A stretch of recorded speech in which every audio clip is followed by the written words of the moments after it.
Hi Virgo, May 2024.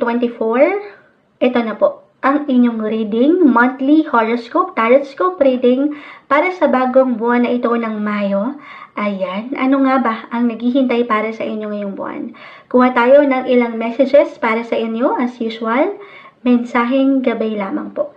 Para sa mga Virgo, this May 2024, anong may iwan natin para sa kanila? Message. Virgo, this month, anong may iwan natin para sa mga Virgo? Okay, meron nang nag-aangatan.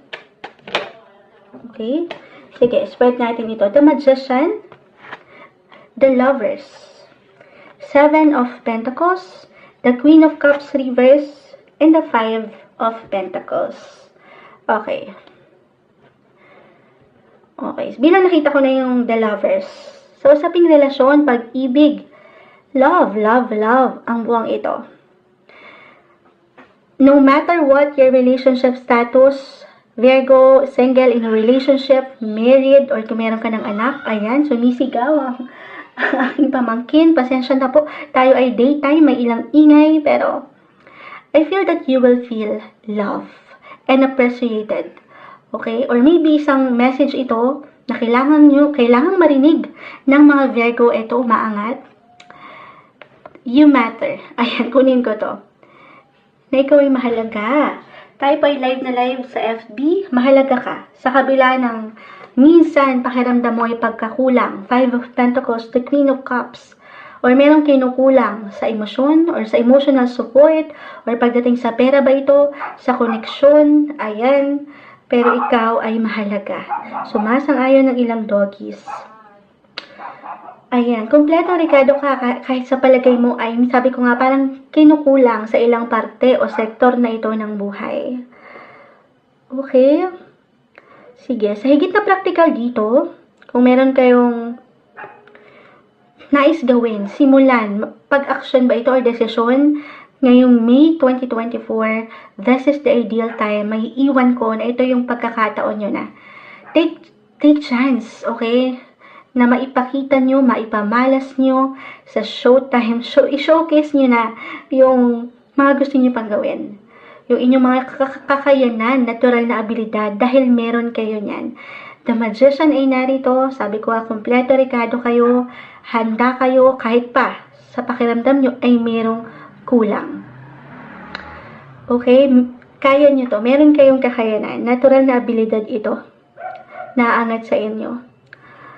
Hindi rin kayo nag-iisa. Umaangat yung partnership and relationship area ngayong Mayo. Ano man ang pwede nyong bigyan ng pag-aksyon or desisyon. Aking uulitin, you are being supported din. Merong support. Okay? Actually, ang ganda naman ng flow eh. May pang long term na.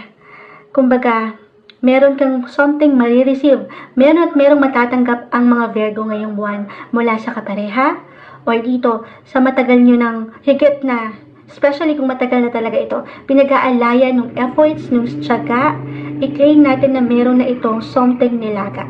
Expect something positive or good news when it comes dito sa aking na-mention. Pera or kapareha.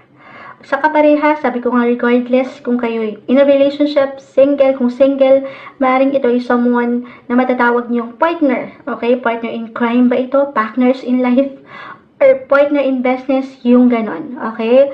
May something positive sa part na yan. Dito, mula dito sa ilang kakulangan or kabagalan na inyong naramdaman, especially nitong mga nakalipas na linggo or buwan ng taon, then ito na. Merong parating na positive news. I feel that you will be financially covered. Okay? Ano man ang higit yung pinagtutuunan ng focus. Pera man ito, tayo ay general reading. Pera or pagdating sa inyong kalusugan, hindi po isang medical advisor ang moonshot. Okay? Simpleng tarot card reader lamang po tayo. Pero kalusugan, dito pumapasok ang since andito ang relasyon, halimbawa, meron kayong ilang pinagdaanan sa part na yan. Positive, negative, kung saan nagbibigay diin ngayon ang iyong pag-ibig, kung kayo man ay andito na kasi nga may pagkakompleto. Meron kayong inaayos na ilang dokumento, marriage documents ba ito? I mean, yes, Merong possibility kasi long term na yung nating nakikita. Meron kahit sa simpleng pagpaplano na lumagay na sa tahimik or magsama para higit na mas mapalalim ang relationship, merong ikakasal or magpaplanong magpakasal. Yung medyo hindi naman nega kasi iba-iba tayo ng path. Kung andito kayo sa pagkakataon na inaayos nyo ang inyong divorce or merong ilang annulment, yung ilang settlement, eto na, sabi ko nga, positive naman yung ating nakikita. I feel na yes, maaaring merong kulang or may pagkakataon na ikaw ay pakiramdam mo kinukulang emotionally or financially, but you are being supported, Virgo. Hindi ka dito nag-iisa. Huwag mong angkinin lahat ng problema, okay? It's okay to pause, to reach out kung kinakailangan. Lalo pa kung alam mong kailangan na mag-reach out. Sa alam mong makakatulong kahit sa simpleng pagpapayo sa'yo. Okay? Pero ulitin ko, anuman ang nagbibigay diin ngayon, positive, negative sa iyong buhay, hindi ka dito nag-iisa. Magagampanan, matutugunan mo yan. Merong parating sa'yo. Okay? Gaano man, minsan, pakiramdam natin ay mabagal.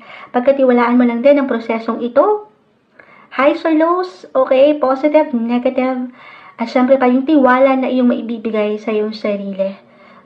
Okay, at lalo na higit sa Kanya. Sa ating nag-iisang Creator, maging ano pa man po ang inyong faith, kapit lang tayo sa Kanya. Okay? Okay, ano pa bang ma-add natin dito? Sabi ko nga sa love life, may pag-bloom dito sa part na yan. The lovers ay narito, yung pang long term na.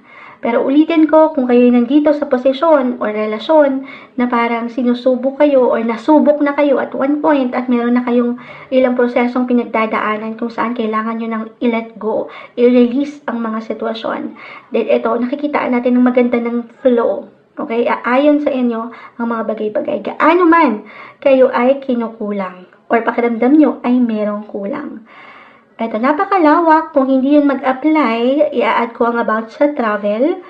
Kasi kompleto dito, lahat na ng sektor ang ating pag-uusapan. Travel sector, okay. Kung kakailanganin ng pera, ulitin ko, sa anumang paraan, kahit sa simpleng pagpapayo, napakahalaga na magtanong kayo, or inaalam nyo yung bawat pag-aksyon, or desisyon na pwede nyong gawin, merong suporta. Financially man, or emotional support ito. Hindi ka nag-iisa.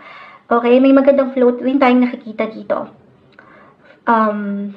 Mapa-religion man, travel, education, na sobrang mag-a-apply ito when it comes to astrology kasi nag-highlight or mag-highlight this month ang inyong 9th house of relationship. Dito rin natin ipapasok kung aking i-apply dito sa ilang pinag-usapan natin or sa ilang settlement pagdating sa, ayun nga, annulment, divorce, pagdating sa education. Yes, hindi madali. Halimbawa, meron kayong something na isa-showcase ngayon, ipipresent na something, kung kayo magdi-defend ng inyong mga thesis, kompleto kayo. Kaya nyo to. Mahaharap nyo ng mas merong comfort or maybe isang message ito na kailangan nyo marinig na yan ay malalagpasan. Makakayanan. Merong support. Meron kayong gabay. Okay? Kahit pa, merong ilang difficulties kasi po, kanina ko pa na-mention yung ito napaka-normal. Humaharap tayo sa ilang challenge ng buhay. Yung 5 of Pentacles. Mapapera man, okay, aking ulitin. Mula dito sa ilang kakulangan, maybe isang message nga po na huwag kayong papanghinaan ng loob kasi kompleto kayo ngayong buwan. You will be financially covered. Claim natin yan.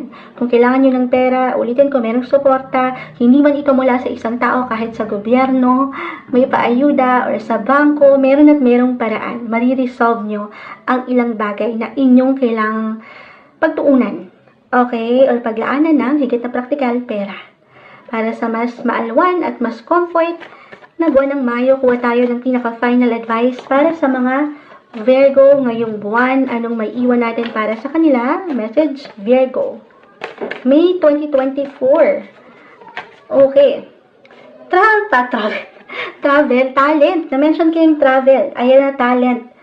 Talentadong Pinoy. Charis.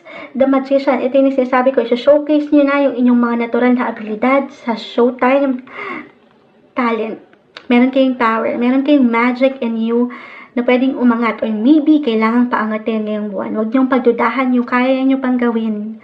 Yung inyong malilikhaing paraan or madidiscarding pag-aksyon or desisyon ngayong buwan. Meron kayong talent. Okay, papaangatin yan. Huwag pagdududahan ng pwede mo pang maipakita or maipamalas sa madlang people. Para sa inyo ngayong buwan, tiwala lang, May 2024, Virgo.